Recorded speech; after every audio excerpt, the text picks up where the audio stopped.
Hello and welcome to Nonsense Farm. I'm so glad that you're here. Thank you so much for clicking on this video.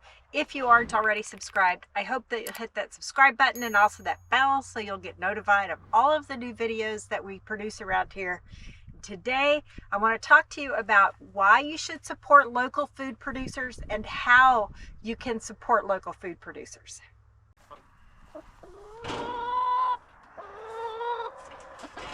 When you support a local food producer, first off, you are supporting the local economy rather than great big company.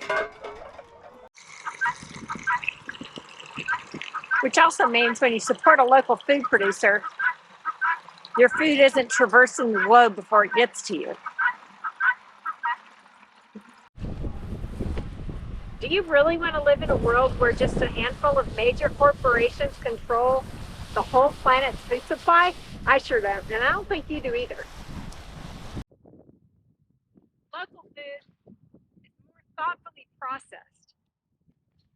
You can call the farmer, you can speak to the actual person that produced your food or oversaw the production of your food and ask them, what kind of supplements did you give your animals? What kind of sprays did you use on your farm?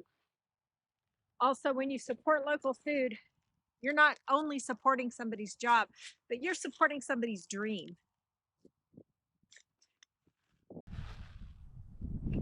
You have access to foods that you may not be able to find in a regular grocery store. For instance, raw A2A2 dairy products. Very unusual to find in a store, if ever. Another thing is honey. Honey, most of the honey that you buy in every retail store, I don't care where it is, a lot of it is adulterated. Not real honey, not raw honey. Unless you know the beekeeper, you don't know for sure. So how do you get started? You might not even know somebody that has a farm. You probably don't know anybody that has a farm. So where you start is Mr. Google Pants. You just Google how to find a local farm. And you'll see several results. One of them will be localharvest.org. You could start there. You might also post on social media, hey, do I know anyone who sells local food? You'll be surprised what you might not be aware of that's right in your local friend group. And then after that, designate a certain percentage of your food budget to local food. It will be inconvenient and it will take more time, but it's important. I am on my way to the Whole Foods parking lot where I am picking up my first order from CT Ranch. They are a farm here in Texas that have pickup points all around the Metroplex, and they have A2A2 raw dairy, they have beef, they have lamb, they have eggs, they have everything. Of course, I don't need to buy eggs, I have those, but I am going to pick up and I'm going to see how this goes. Okay, so I'm so glad to be here and pick up my milk. What did I get? Milk and yogurt and meat.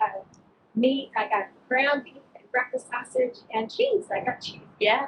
So that's great. So tell me about your farm.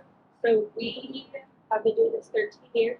That's so great. And originally in Oregon, and we moved to Texas 2 years ago. Started over. Wow. That's so we do raw A2 and A2 dairy. Yeah. Pastured pork, ground beef, or grass-fed beef, and honey. How many hives do you have? Four. Okay. Yeah, I have a dozen out at the farm too. Yeah. We just have 4. Yeah. And beekeeping is so local. So if you had bees in Oregon, it's completely different down here. Yeah, we didn't bring our hives from Oregon. We left them in Oregon, but we got them. Yeah. Okay. So what did you bring any other of your livestock, or did you sell it all? We run our cows. Well, that makes sense. We run cows, dogs, cats. So what made you move from Oregon to Texas? A lot of different things. Yeah. But Bearing in mind what was going on 2 years ago, this was maybe a better place to be. yes. Yeah. Yes. For sure. We love it here. Yeah, I do too. I'm a member of Daughters of the Republic of Texas, so I can trace my lineal descent from the original land grant of Republic of Texas. So I very much live. Yeah, it's been great here. Farming here is great. Are you able to grow more of the year here? Yeah. Oh yeah. But there it's very seasonal. So you can start things in May, yeah. Whereas here they say like Easter, bigger tomatoes, and breakfast. You know, sometimes you budget. But you need to really be done by October. And here, I think Whereas here we're like just starting the second you wave. so I could show you my video of my seed stand in my office right now. It's completely full of cabbage. And it's great. so, so amazing to know y'all. Emory, how far away is Emory from the Metro place? About an hour and a half.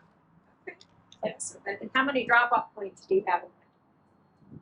So we have Dallas here in Richardson, and then we do a Frisco Plano drop, Kinney, Arlington, Fort Worth, Terrell. I think that's all right now. And it's all y'all. How do you get everything done? We have 5 kids. Okay. And they help. So our store's open Okay. today. Our kids are monitoring the store and milking the cows, Well, doing all the that's farm outstanding. stuff. So I was just feeling some, I don't know, shelling some live beans the other day, and I was like, I need to pass the kids to help me with this. This takes so long. I always say that's why people 100 years ago had That's so many kids, because you needed to diversify on the farm so that everybody had their job to do. Yeah, absolutely, and that's why you have multi-generation families living together because you. Absolutely. All right, Everybody worked cool. together. Well, I'm so happy to know y'all. It was really nice to Thank meet you you. so much for making this easy to do. Yeah. All right, thank you.